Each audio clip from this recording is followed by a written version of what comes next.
The thing that might just go against India in England or in the Champions Trophy is that they've played a long home season. So all, the performances have come on, Indian pitches, in different conditions.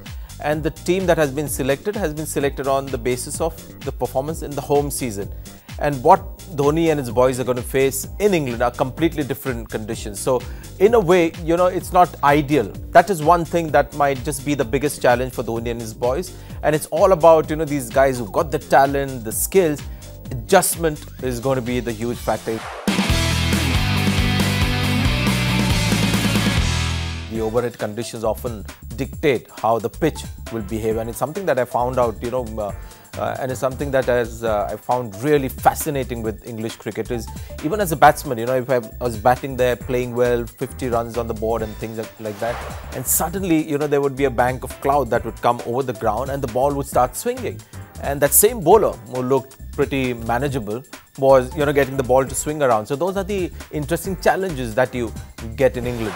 So yes, a lot will depend on overhead conditions. June, you think it's first half of the summer, and bowlers could get a lot out of the pitches.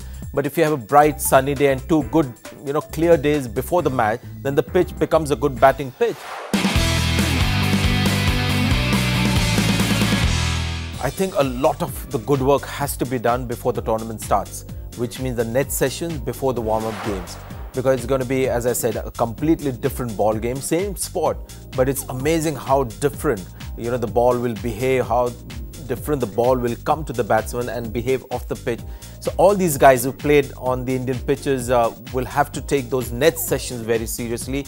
People like Shikhar Dhawan, who's been driving good length balls, will realize that in England, you can't do that as easily. You've got to watch the ball more closely, allow it to come to you. So those are the things that, batsmen will have to make adjustments in the net sessions.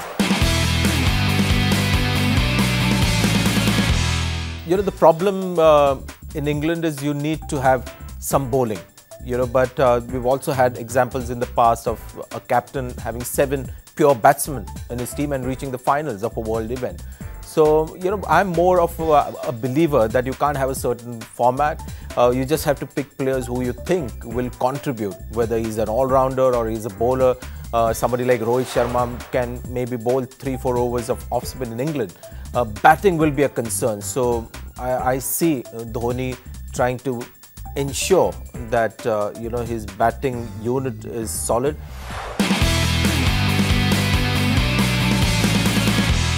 I think this team is temperamentally very sound.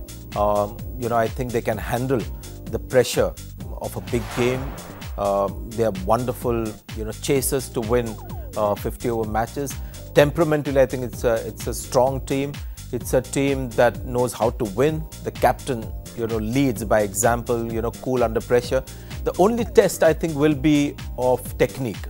I think in England you need to give a little bit of respect to your batting mechanism. Bowling also is not the strongest in the event, but if the batting comes through, I think Dhoni will be able to just marshal his bowling around enough to put up a fight.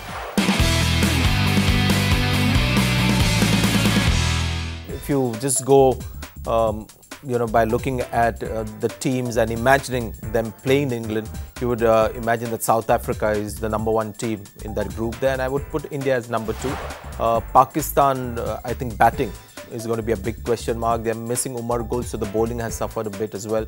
West Indies have got some good seamers. I think Ravi Rampal is pretty good. Kimar Roach is there as well. They've got Chris Gayle, Pollard and others, maybe 3 or 4 match winners in their team, as opposed to India who have more.